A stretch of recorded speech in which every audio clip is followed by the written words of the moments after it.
अस्सलाम वालेकुम। तो डोमेन एंड रेंज क्या होती है फंक्शन की? किसी भी फंक्शन में एक्स की वैल्यूज़ जो जो आप डाल सकते हैं जिस पे फंक्शन कोई रिजल्ट दे, उसे हम कहते हैं फंक्शन का डोमेन। सही है, तो सारी एक्स की वैल्यूज़ फंक्शन की जिस पे कोई फंक्शन कुछ भी दे रहा है रिजल्ट, वो डोमेन है। और जो रिजल्ट्स आ रहे हैं उनको हम कहते हैं रेंज।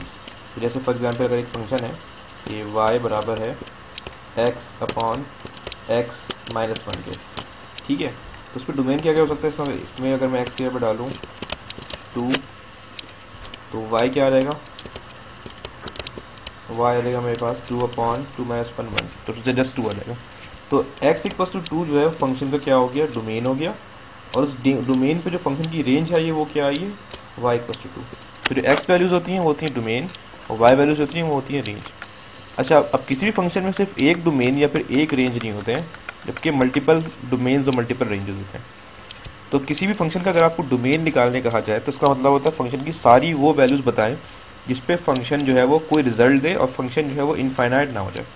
तो जैसे इस फंक्शन का अगर आपको डोमेन निकालना हो तो आप वो से पता कर लें पहले कि ऐसा कौन सा नंबर है जिस पे ये फंक्शन जो है वो इनफाइनाइट हो जा रहा है।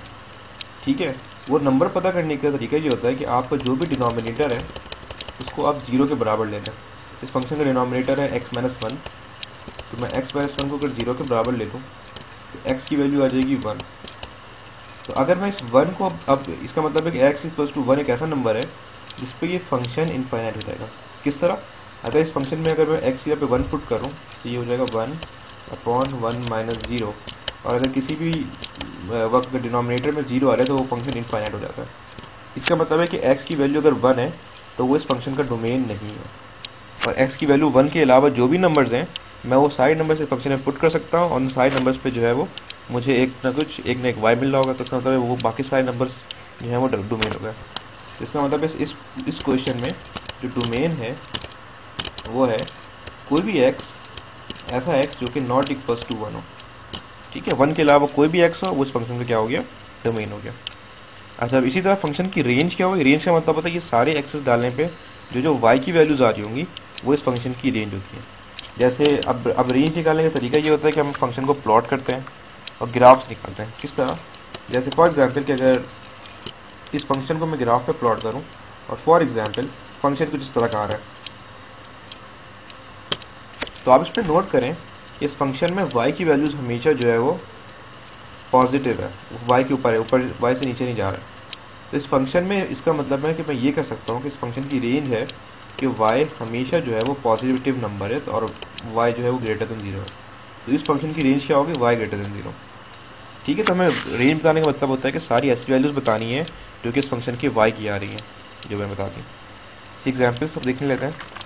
जैसे ये 4 फंक्शन है। अब पहले फंक्शन को अगर गौर से देखें तो पहले फंक्शन में मैं x की क्या क्या वैल्यूज़ पुट कर सकता हूँ? मैं x की वैल्यू पुट कर सकता हूँ 1 2 3 4, कुछ कर सकता हूँ ना। ठीक है, फंक्शन कंटिन्यूस हो है, इसका मतलब है कि सारे नंबर जो हैं वो फंक्शन का क्या होगा? डोमेन।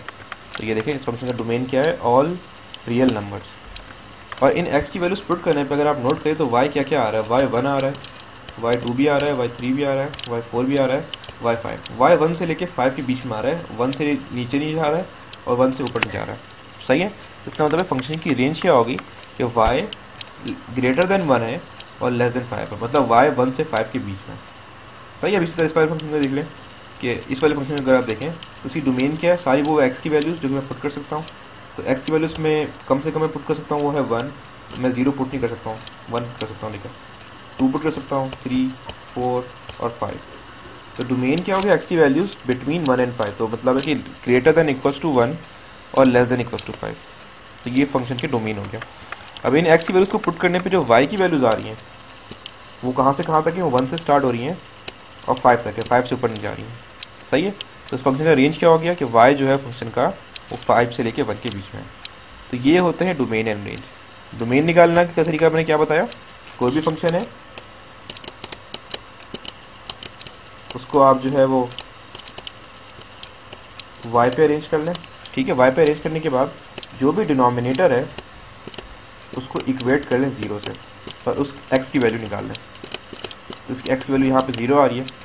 तो इस फंक्शन का डोमेन जो है वो कोई भी नंबर है मगर वो x नहीं होना चाहिए। तो फंक्शन डोमेन क्या हो गया कि x जो है वो ग्रेटर देन सॉरी एक्स जो है वो लेस देन 1 होगा, या फिर इसको कर सकते हैं तो एक्स नॉट इक्वल्स टू 0, 0 के अलावा कुछ भी है।